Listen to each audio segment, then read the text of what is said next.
সন্তানের আকিকা না দিলে বাবা মা করে তিনটি বিপদ চলে আসবে, মারাত্মক তিনটি বিপদ চলে আসবে তাদের লাইফে যদি সন্তানের আকিকা কোনো বাবা মা না দেয়। বর্তমান সমাজে অনেক বাবা মা এমন আছে যারা সন্তানের আকিকা দিতে চায় না। হ্যাঁ, যদি কারো টাকা পয়সার সমস্যা থাকে সেটা ভিন্ন বিষয়, আর এই আকিকা দেওয়া এটা ফরজ নয়, ওয়াজিব নয়, এটা হচ্ছে সুন্নাত। নবীজি সাল্লাল্লাহু আলাইহি ওয়াসাল্লাম আকিকা দিতেন, এবং আকিকা না দিলে কিছু কিছু ক্ষতি হওয়ার সম্ভাবনা থাকে বাবা মার উপরে।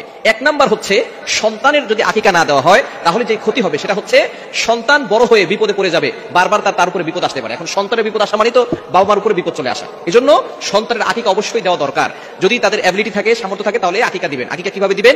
নবীজি সাল্লাল্লাহু আলাইহি ওয়াসাল্লাম আকিকা দিতেন আনিল গোলামি শাতান, অর্থাৎ ছেলের জন্য 2টা বকরি, এবং ওয়ানিল জারিয়াতি শাতুন, এবং মেয়ের জন্য, কন্যা সন্তানের জন্য 1টা।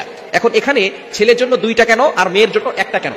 এটা এই জন্য, ছেলেরা বাহিরে থাকে বেশি, তাদের বিপদ আপদ বেশি হতে পারে, এই জন্য ছেলেদের জন্য আকিকা করতে হয় 2টা। আর মেয়েরা যেহেতু ঘরে থাকে, বিপদ আপদ কম থাকে, এই জন্য তাদের জন্য আকিকা দিতে হয় 1টা। এই জন্য আকিকা যদি কোনো বাবা মা সন্তানের জন্য না দেয়, এই সন্তানের উপরে মাঝে মধ্যে বিপদ চলে আসে। সন্তান অসুস্থ হয়, বড় হওয়ার পরে রোড ঘাটে চলাফেরা করে, অনেক সময় অ্যাক্সিডেন্টের সমস্যা থাকতে পারে, বিভিন্ন ধরনের বিপদ তাদের ভিতরে চলে আসতে পারে। এই জন্য অবশ্যই যাদের অ্যাবিলিটি আছে সন্তানের জন্য আকিকা দিয়ে দিবেন।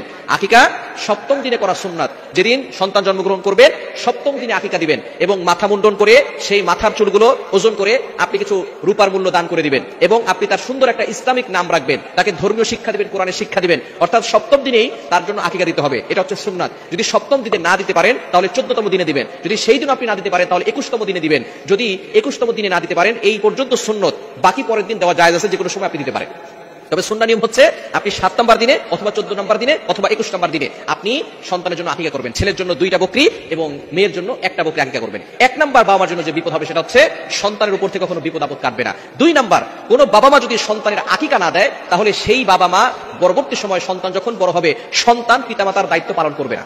ভালো করে শুনে রাখেন, যে সমস্ত বাবা মা সন্তানের আকিকা দিচ্ছেন না, টাকা পয়সা থাকার পরেও আপনি আপনার দায়িত্ব পালন করেন নাই, এজন্য সন্তান বড় হওয়ার পরে সন্তানও তাদের দায়িত্ব পালন করবে না।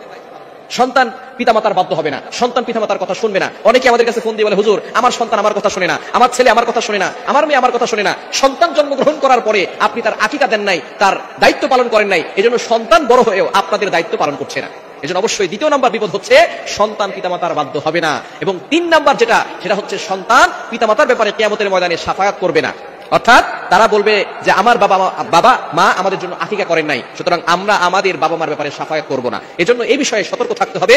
সন্তানের জন্য আপনার এবিলিটি অনুযায়ী আকিকা করবেন। ছেলে হলে 2টা ছাগল, আর মেয়ে হলে 1টা ছাগল দিয়ে আকিকা করার চেষ্টা করবেন। হ্যাঁ, যদি কারো টাকা পয়সা না থাকে তাহলে নিজের প্রতি ফরজ করে নেবেন না, ঋণ করে তারপরে এটা করবেন না। অবশ্যই নবীজি সাল্লাল্লাহু আলাইহি ওয়াসাল্লাম এটা করেছেন, এটা হচ্ছে আমাদের জন্য সুন্নাত।